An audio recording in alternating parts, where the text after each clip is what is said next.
Hello and welcome to week 2, all about me and what I have to offer. My name is Lorraine Thornton. I'm an occupational psychologist who works specifically in the area of employability. I'm also regional coordinator with WorkLink in Galway.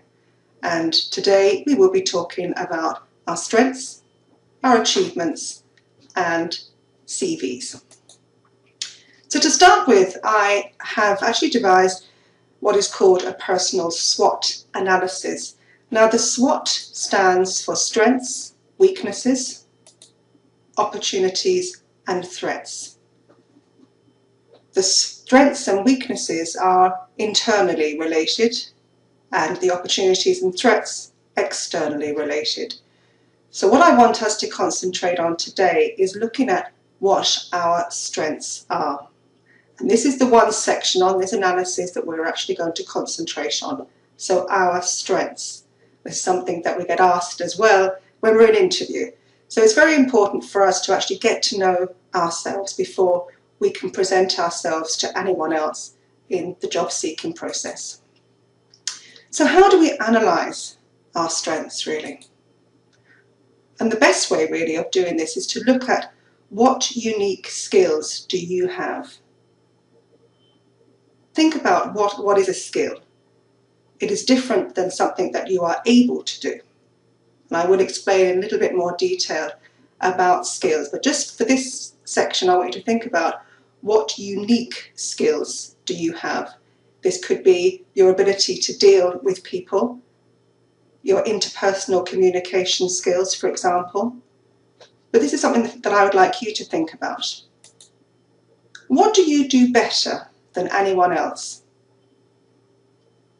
Again, this is something deeper for you to think about what it is that stands you out from the rest of the crowd.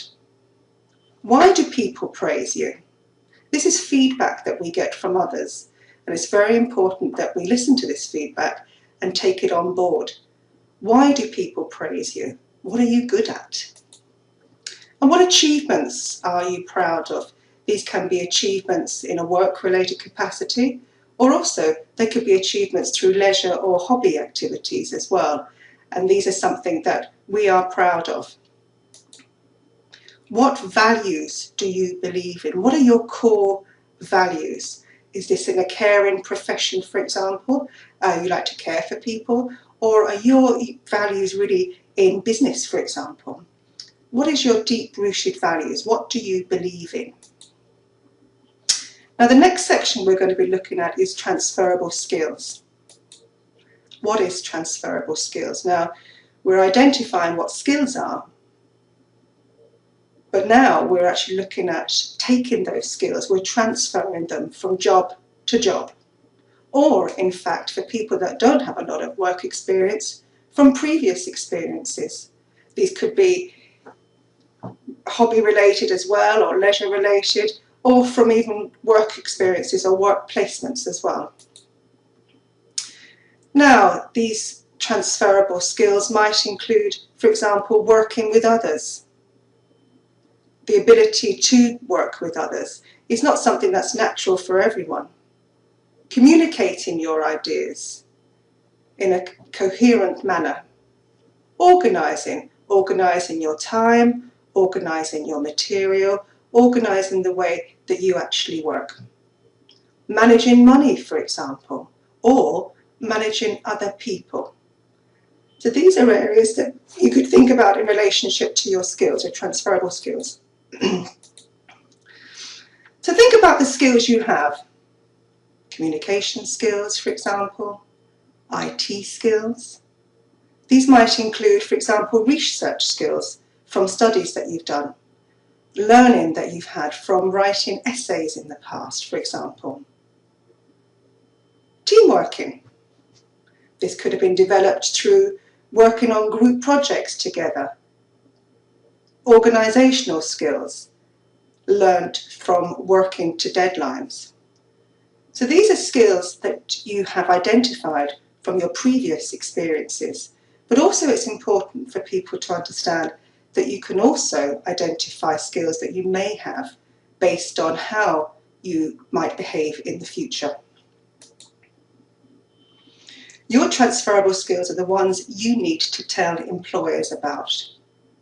And the reason why this is because they need to know that you can do the job. And it's as simple as that. We need to explain to them that we can do the job based on A, our previous experience and how we handled it, or B, if we don't have that previous experience, how we anticipate that we will handle it in the future. If you can't think of any right now, what is a very, very good exercise to do is to write a paragraph on something you did or achieved through work or study. It takes a bit of thinking, but for example, I worked in a photography shop dealing with customers.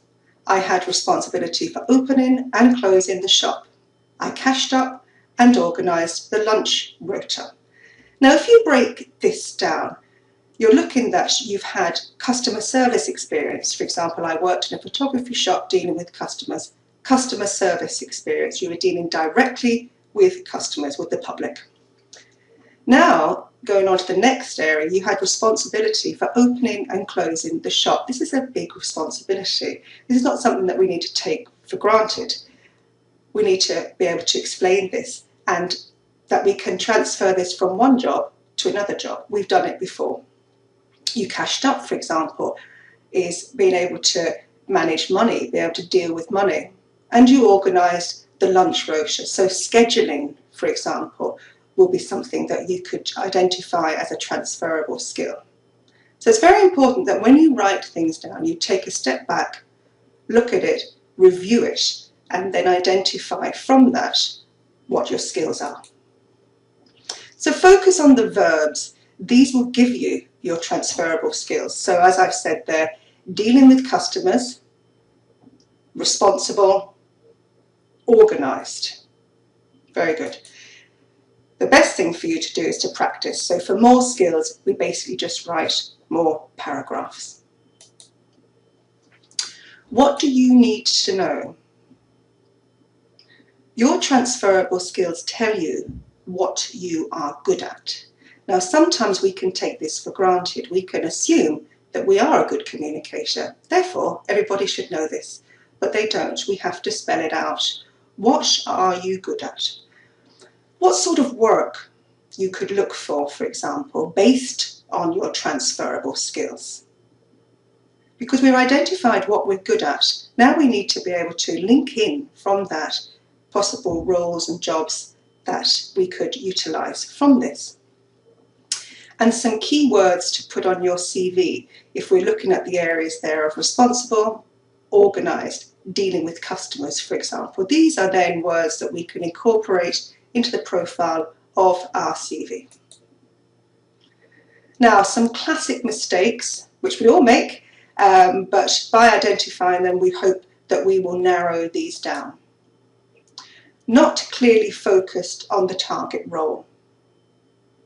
This is very, very important. Sometimes we put ourselves down because really we apply for jobs that really are outside our scope, but we put it as an application in anyway because we really haven't focused on what our role is, what our target role is. And also the other side of this is that for the actual job, we've just put in a standard application and we haven't focused it on specifically what this job is about. Another classic mistake, mass mail shots of your CV. Now, I understand why we do this, but really what this does is a lot of the time gives us no feedback back on our application at all. We haven't really spent the time of actually looking to see, is our CV up to standard? And we've sent out 100 of them and we haven't actually even identified whether our CV is up to standard. It's not focused by doing this.